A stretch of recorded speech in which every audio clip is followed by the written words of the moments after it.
আসসালামু আলাইকুম। কথাগুলো শুনে যান।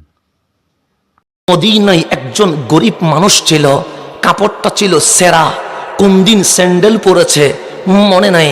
এক বেলা খায় তো তিন বেলা খায় না, দেখতে তেমন সুন্দর নয়, একটু বিশ্রী ছিল। তো ভিক্ষুক মানুষ সবার সাথে বসে না, কোনায় গিয়ে বসে। কাপড় ছেঁড়া মানুষ সবার মাঝে থাকে না, একটু একলা থাকে। কেন? কাপড় ছেঁড়া থাকলে সংকোচবোধ মনে হয়, পায়ে জুতো না থাকলে। বিয়েতে গেলে কাছে আসলেন, আমার নবী ডান হাতটা ধরলেন, ধরে বললেন, সাহাবী শোনো, এটা কে জানো? ও হুয়া জুলাইবিবি, এটা আমি নবীর জুলাইবিব। দেখেন গরিবরে নবী কেমন ভালোবাসছে, এটা আমি নবীর জুলাইবিব। যেমন মাইকওয়ালার নাম আমি জিজ্ঞেস করব না, এরকম কে জিজ্ঞেস করবে? কিন্তু আমার নবী আমার জুলাইবিব।